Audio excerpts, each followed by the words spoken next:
Matthew chapter 5. Seeing the crowds, Yeshua walked up the hill.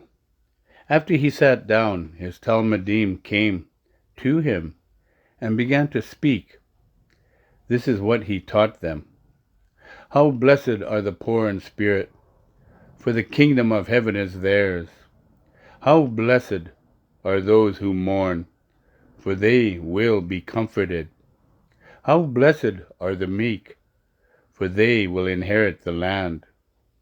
How blessed are those who hunger and thirst for righteousness, for they will be filled. How blessed are those who show mercy, for they will be shown mercy. How blessed are the pure in heart, for they will see God. How blessed are those who make peace, for they will be called sons of God. How blessed are those who are persecuted because they pursue righteousness, for the kingdom of heaven is theirs. How blessed you are when people insult you and persecute you and tell all kinds of vicious lies about you because you follow me. Rejoice, be glad, because your reward in heaven is great. They persecuted the prophets before you in the same way. You are salt for the land. But if salt becomes tasteless, how can it be made salty again? It is no longer good for anything except being thrown out for people to trample on. You are light for the world. A town built on a hill cannot be hidden. Likewise, when people light a lamp, they don't cover it with a bowl, put it under a lampstand so that it shines for everyone in the house.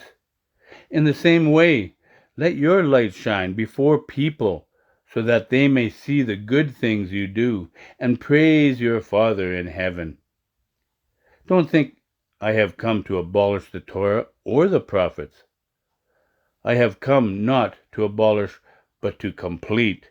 Yes, indeed. I tell you that until heaven and earth pass away, not so much as a yud or a stroke will pass from the Torah. Not until everything that must happen has happened. So whoever disobeys the least of these mitzvot and teachings, and teaches others to do so, will be called the least in the kingdom of heaven. But whoever obeys them and so teaches will be called great in the kingdom of heaven. For I tell you that unless your righteousness is far greater than that of the Torah teachers and Perishim, you will certainly not enter the kingdom of heaven. You have heard that our fathers were told, "Do not murder," and that anyone who commits murder will be subject to judgment. But I tell you that anyone who nurses anger against his brother will be subject to judgment. That whoever calls his brother, "You good for nothing," will be brought before the Sanhedrin. That whoever says, "Fool," incurs penalty of burning in the fire of Gehenna.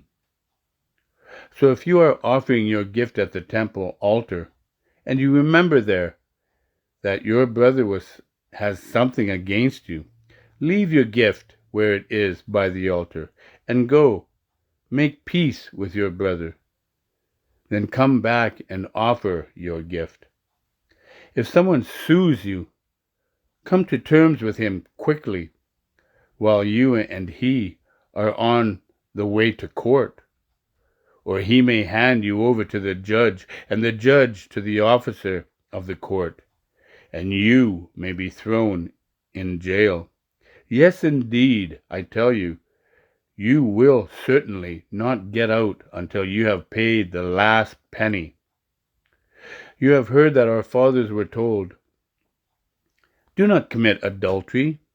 But I tell you that a man who even looks at a woman with the purpose of lusting after her has already committed adultery with her in his heart.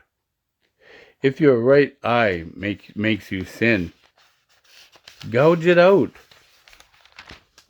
and throw it away. Better that you should lose one part of you than have your whole body thrown into Gehenna.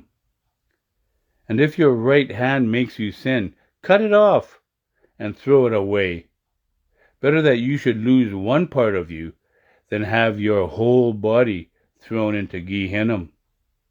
It was said, whoever divorces his wife must give her a get.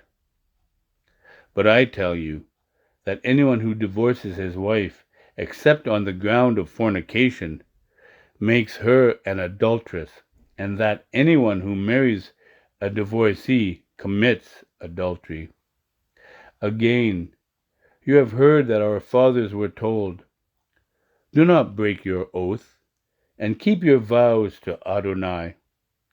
But I tell you not to swear at all, not by heaven, because it is God's throne, not by earth, because it is his footstool, and not by Jerusalem, because it is the city of the great king. And don't swear by your head, because you can't make a single hair white or black. Just let your yes be a simple yes, and your no a simple no. Anything more than this has its origin in evil. You have heard that our fathers were told, an eye for an eye and a tooth for a tooth. But I tell you not to stand up against someone who does you wrong. On the contrary, if someone hits you on the right cheek, let him hit you on the left cheek too. If someone wants to sue you for your shirt, let him have your coat as well. And if a soldier forces you to carry his pack for 1 mile, carry it for 2. For when someone asks you for something, give it to him. When someone wants to borrow something from you, lend it to him.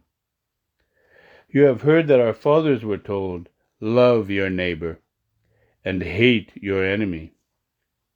But I tell you, love your enemies, pray for those who persecute you. Then you will become children of your Father in heaven. For he makes his sun shine on good and bad people alike, and he sends rain to the righteous and the unrighteous alike. What reward do you get if you love only those who love you? Why, even tax collectors do that. And if you are friendly not only to your friends, are you doing anything out of the ordinary? Even the Gentiles do that. Therefore, be perfect, just as your Father in heaven is perfect. Matthew chapter 5.